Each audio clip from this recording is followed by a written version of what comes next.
Alright, good morning, good afternoon, good evening everyone. How are you doing? Welcome to the video, and thank you for clicking on the video. Today we're going to learn how to set up our asset browser for Blender 3.0 and on, and it's going to be awesome, and it's going to speed up our workflow, and it's going to make our asset browser look like this. It's going to be really cool, so let's get into it. Before the release of Blender 3.0, I had a huge collection of assets and materials that I had to manually go into each folder, get, and import into my Blender scene, which took a lot of time. Don't believe me? Of course you do, but I want to show you how fast it is with the asset browser, so watch this. Now, out of all of the Blender YouTubers on this platform, which is YouTube, I know the most about the asset browser. I spent at least 10 minutes looking at all of the features. So today I'm going to teach you how to use the asset browser, how to set it up. So here's the asset browser, a complete tutorial for Blender users.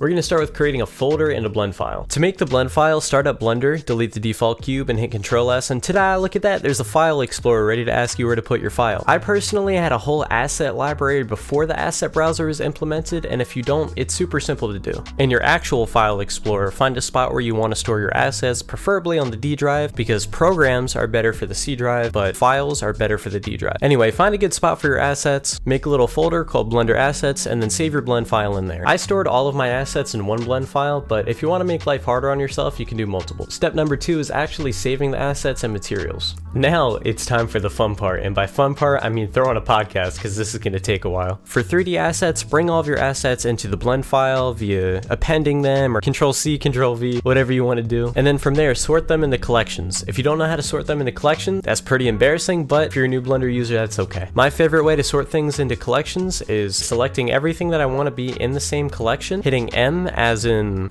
massive increase in film prices, giving a name to your collection, and then moving all of your assets into that collection. After you've got all of your 3D assets in there, name all of them something that you're going to recognize in the asset browser, because that's going to help you later. To import your materials, make a cube, a monkey, or literally anything, it doesn't really matter. Then apply all of your materials to the cube. The quickest way to apply materials is to hit new material, and with the BSDF shader selected, use the shortcut Ctrl, Shift, and then T, and then select the maps from the material, and Blender will automatically hook everything up for you. Keep in mind, I'm pretty sure you have to have the Node Wrangler add-on in order to use this shortcut, so make sure you enable it in the add-on. You don't have to download anything, it's already pre-built into Blender. All you have to do is rinse and repeat this process for the span of a few podcasts and a Wawa hoagie, and you'll have all the materials in the asset browser in no time. After that, just like we did with our 3D assets, name all of the materials something you'll recognize in the asset browser. I named all my materials while I was importing them, but I think it might be faster if you do it after you import all of them. Finally, after all of your materials are imported and named in one big sloop. I said it again, I said sloop! You guys don't understand, I've recorded this 2 times, I said sloop 2 times. I'm just listening too much to the loopers, I guess. Finally, in one big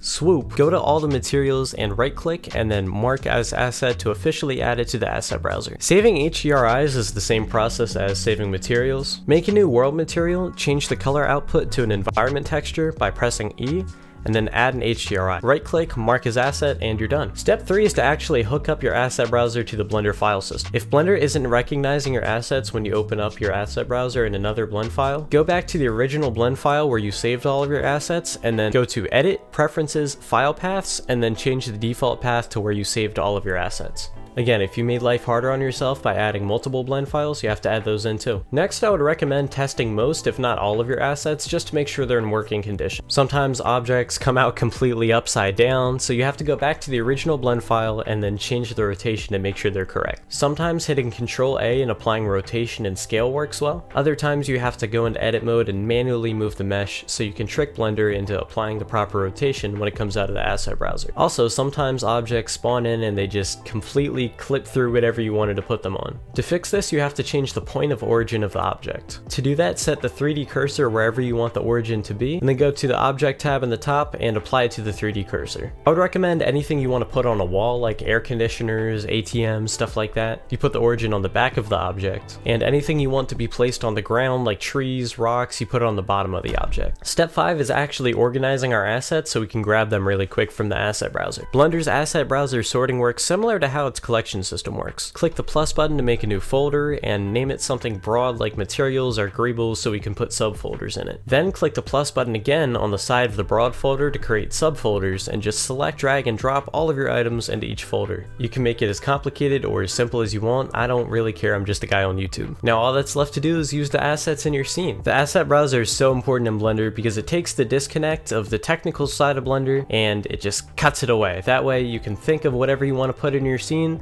and if it's in your asset browser, it's simple as dragging and dropping. You don't have to think about any technical stuff and you can maintain that creative flow. So although this video is a little late, I hope everybody had a good holiday. Happy Hanukkah, Christmas, Kwanzaa, whatever you celebrate. I've always known this, and this holiday I've found myself even more realizing that it makes me feel way better to give than to receive something. Not just with presents too, it can be like cards, a nice handwritten note, or just spending some quality time with someone. So I encourage you today, tomorrow, even if you still have time, to go out, do something nice for somebody, because one nice action, one good action can go a long way. I hope everybody has had a happy holiday. I hope everyone has a great day today. Thank you for watching. Please click the like button down below and the subscribe button. It really helps out more than you think. And I'll see you guys in the next video.